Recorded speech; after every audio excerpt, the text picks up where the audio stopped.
How do you get to a felony assault? We call that an aggravated assault in Arizona. I want to review a few of those ways to get an instant ticket to the felony world.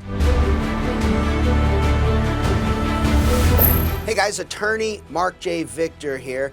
I'm the owner and founder of the Attorneys for Freedom law firm. And today I want to talk a little bit about the crime of assault.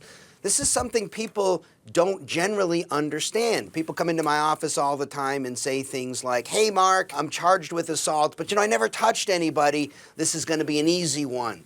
Can't imagine how they feel when I explain to them that you could actually be guilty of an assault without even touching somebody. Let me explain. So there are three different varieties of assault. Think of them as three different theories to prove the same one crime of assault. And they're all misdemeanors. The first one is intentionally, knowingly, or recklessly causing a physical injury to another person. So don't do that. This actually does require a physical injury.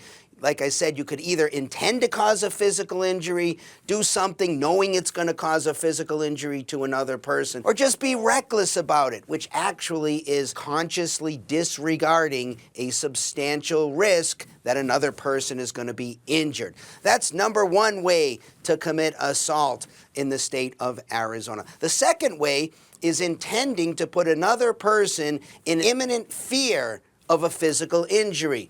You know what this is about. Remember that game maybe you used to play by taking a rock or a hard object, or if you were raised in Massachusetts like me, maybe a snowball, and pretending to throw it at a person and then watching them recoil like this and then laughing at them. Yeah, that's actually an assault.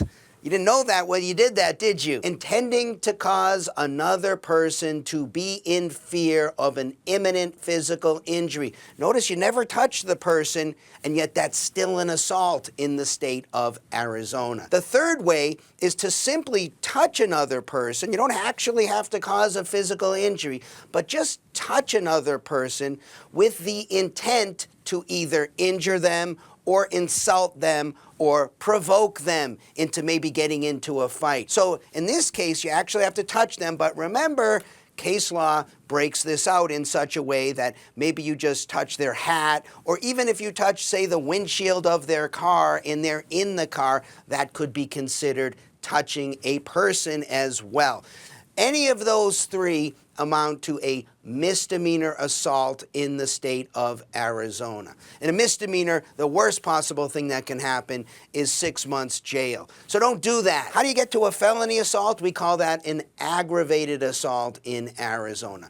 Well, the way to get to an aggravated assault is commit one of those three varieties of misdemeanor assaults plus something else. I want to review a few of those ways to get an instant ticket to the felony world. First, if the injury you caused to the other person is considered a serious physical injury, automatic ticket to the felony world. You'll be charged with aggravated assault. What's a serious physical injury? Well, probably a broken bone, something that somebody has to go to the hospital for, something not necessarily putting their life at risk, but a serious physical injury sort of interrupts their life for maybe an extended period of time. Another way is if you commit one of those misdemeanor assaults with a deadly weapon or a dangerous instrument. What's a deadly weapon? A firearm. I talk about this one a lot when I speak to the gun crowd. If you pull out your firearm and you point it at another person intending to make them scared, you'll very likely be charged with the crime of aggravated assault. And I haven't even talked about the concept of a dangerous offense. Yes, any of these felonies could be considered either dangerous or non-dangerous. That's another aspect that's involved.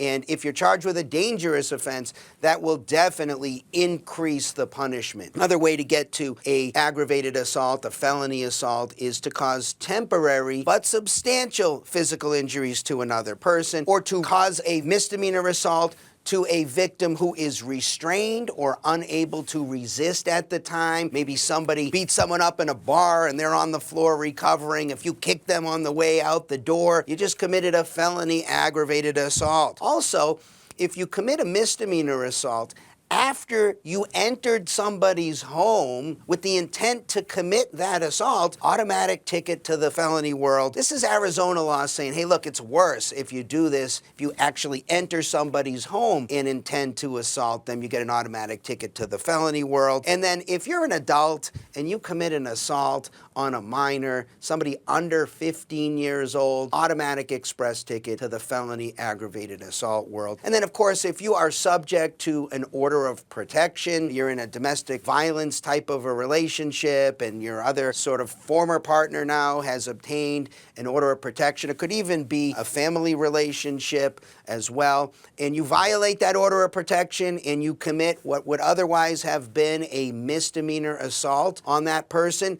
Because it's in violation of an order of protection, automatic ticket to the felony world. And then there are some special classes of people. So if you commit a misdemeanor assault on one of the people in the protected class, automatic ticket to the felony world. Who's in the protected class? I bet you can guess. Police officers, firefighters, teachers, medical professionals, prosecutors, even public defenders are in the class of protected people. So if you commit an assault on one of these people who is actually engaged in the performance of their duties, automatic ticket to the felony world. Look, if you're charged with an assault, either a simple assault or a felony aggravated assault, you need an experienced criminal defense attorney, somebody who's been dealing with assault cases for decades of time. That's the experience we have here at the Attorneys for Freedom Law Firm. I've been defending people on these types of cases for almost 30 years now. We also defend people who are charged with state assault crimes